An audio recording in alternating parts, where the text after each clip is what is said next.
Knock on the Saints door. Quarterback sneak by Tom Brady to the 43-year-old score. He did. Touchdown, Tampa Bay. Now, spike that ball, Tom Brady. Who says I'm 43? He runs right up the gut and scores 6. 7. Handoff, run the ball. Fournette slashes away to the 40, to the 35, to the 30, to the 30, 25, to the 20. Fournette to the 10, 5, 3, 2, 1. Touchdown, Tampa Bay. Run the ball, Leonard Fournette.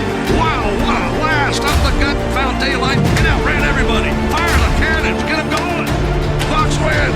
Bucs win, Bucs win. Fire them cannons.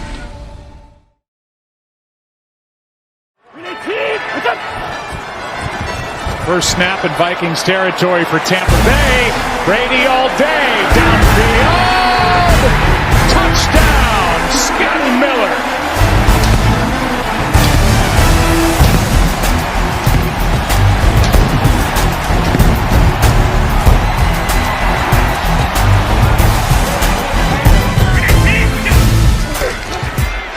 Four-man rush. Brady airing it out, going deep. He's got it to Antonio Brown. Touchdown, Tampa Bay.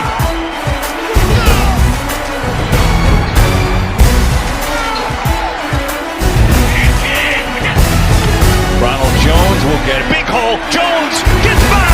Ronald Jones may go all the way.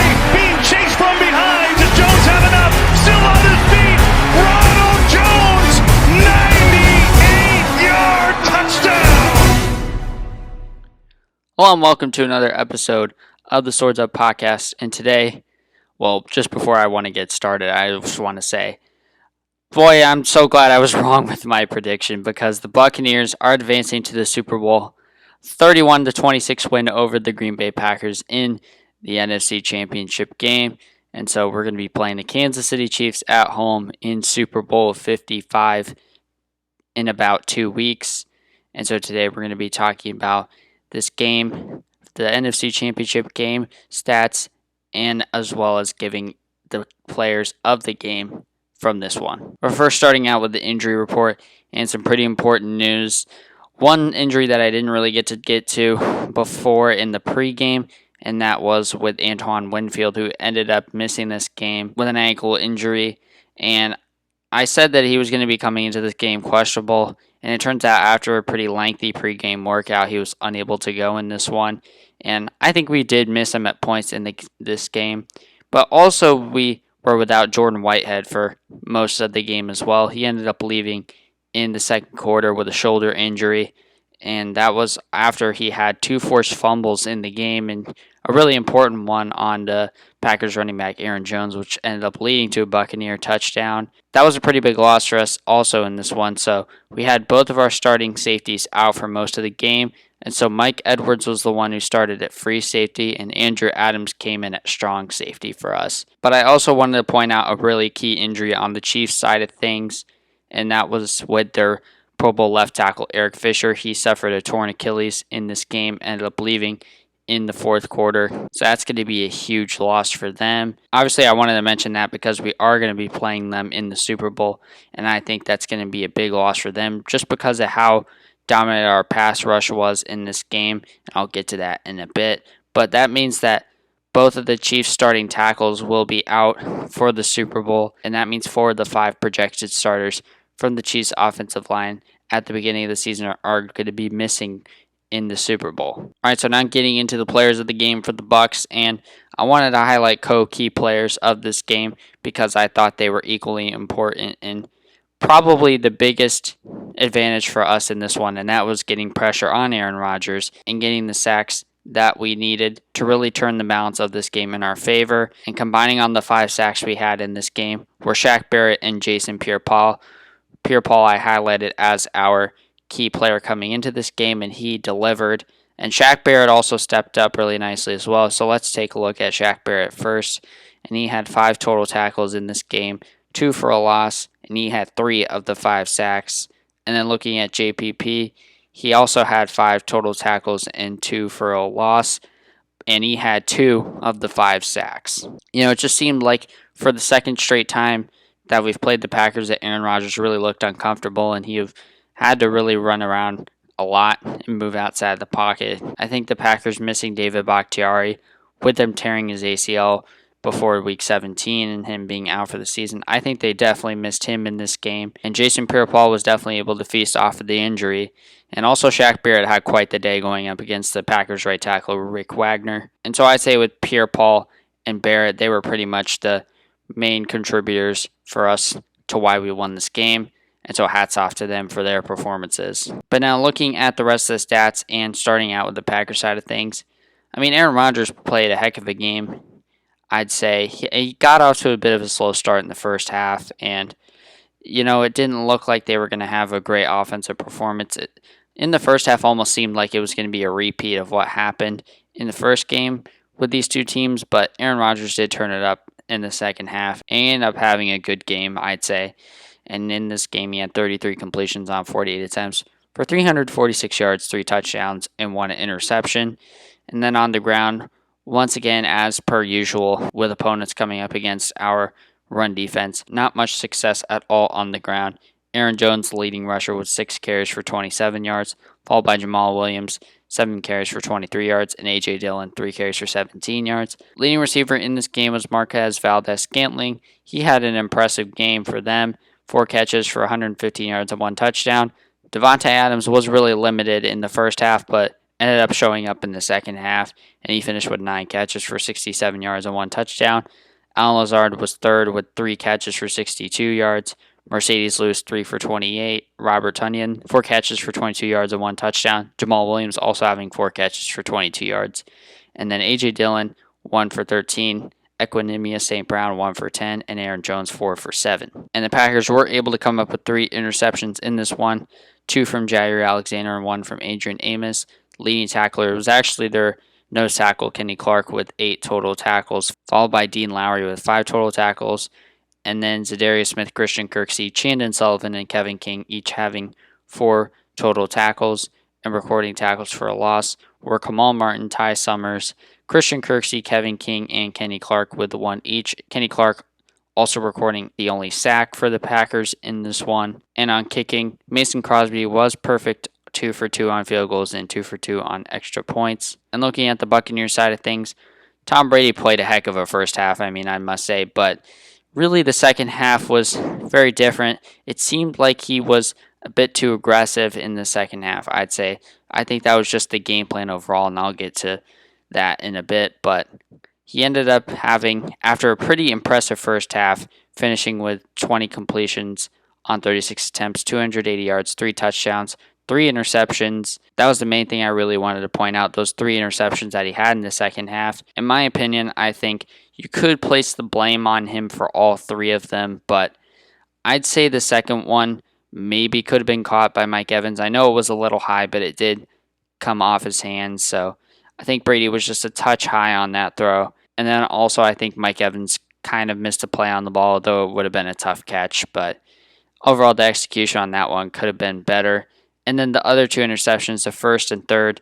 The first one was just a heave into double coverage. I don't know what that was. And then on the third one, Brady was under pressure from Darnell Savage, and he just heaved it up, trying to get rid of the ball, and Jair Alexander was able to come up with his second interception of the game. And all 3 of those interceptions were Brady targeting Mike Evans, so I don't know why that was. Probably just ended up being a coincidence, but nonetheless, was a little concerned with those 3 interceptions.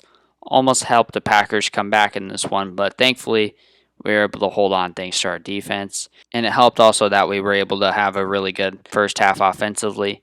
Putting up the points we did gave us a comfortable lead going into the second half, which we were able to sit on thanks to the defense. On the ground, Leonard Fournette had 12 carries for 55 yards and 1 touchdown. He was the leading rusher in this one, once again getting the start over Ronald Jones, who had 10 carries for 16 yards, as these two have really been carrying the ball almost equally, but I'd say Leonard Fournette has been having more of the success.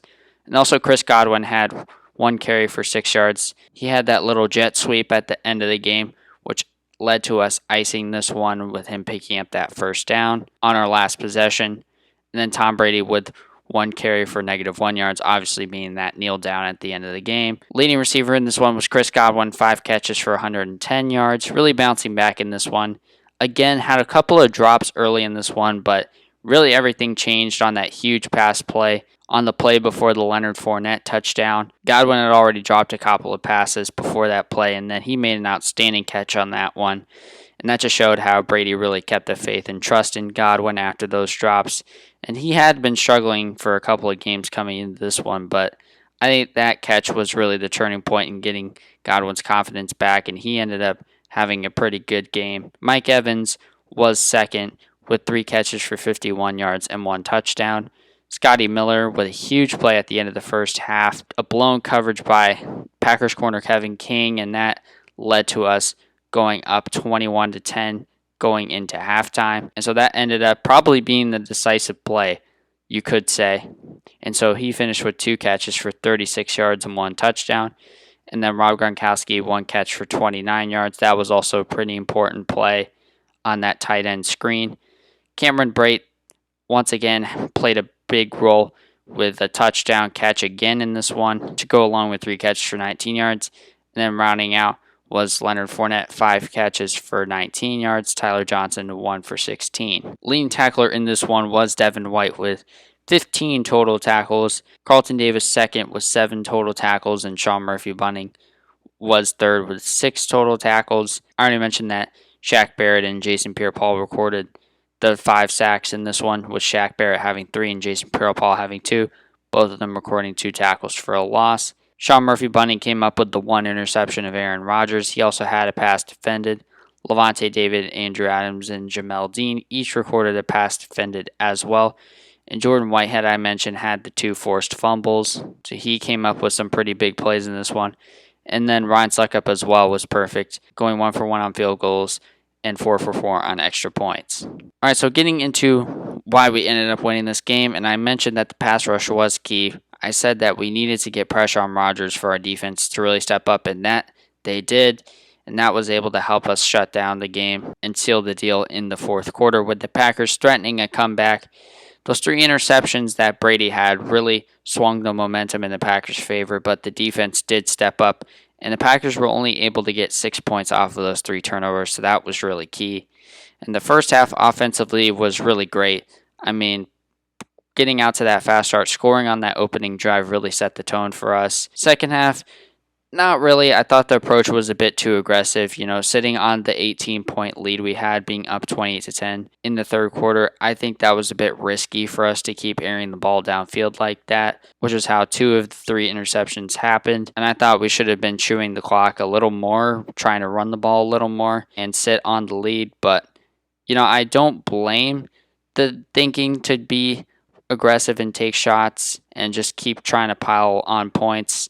But with the way our defense was playing, I think it would have been more wise to chew the clock. But nevertheless, the defense still stepped up and we were able to close this one out. But could have been a different storyline that we were talking about if the Packers were able to capitalize better on those opportunities that they were given. And also, once again, stopping the run was key, forcing the Packers to be one-dimensional. I think that's the common theme that we've had with every single playoff game, has been shutting down the run and forcing your offense to be one-dimensional. While we have gotten burned sometimes in the passing game, the defense has been able to step up with turnovers and pressure on quarterbacks, which I think ultimately is what our defense is best at doing. And no, I know everyone wants to talk about the pass interference call at the end of the game, but my take was, yes, it was a fair call, and I think Kevin King was clearly grabbing Tyler Johnson. And even if that call wasn't made, the Packers would have gotten the ball back with little time and only 1 timeout. So I don't think that made much of a difference more. So no, at the end of the day, the refs did not help us win this game. That's for sure. I already mentioned some of the problems that we had. The 3 turnovers, giving the Packers way too many chances to try and come back in this game. Thanks to the defense, they only put up 6 points off those 3 turnovers. And then I mentioned the questionable approach in the third quarter by our offense. I really think we'd be having some questions to ask of Bruce Arians and Byron Leftwich if we ended up losing this game, but thankfully we didn't, and I think the offensive approach was justified, but we'll see. I don't think we're going to have room for many of those same mistakes coming up against the Chiefs in the Super Bowl. And speaking of that, that game is going to be in about 2 weeks' time. That's going to be played on February 7th. Obviously, we get a home game for this Super Bowl. The Buccaneers become the first team ever to host the Super Bowl in their home stadium, and also the Buccaneers make the Super Bowl for the first time since 2003. So this is their second ever Super Bowl in franchise history. This is going to be an exciting one. It's definitely going to be an anxious wait to watch this game, but we'll look forward to it, and I'll be back for that preview video, and I can't wait to look forward to that game. And so that's going to be it for this NFC Championship post-game video. Let me know what you thought about the game in the comments below, and we'll be seeing the Chiefs in the Super Bowl, and I will see you for that video. But thank you guys for watching, and go Bucs.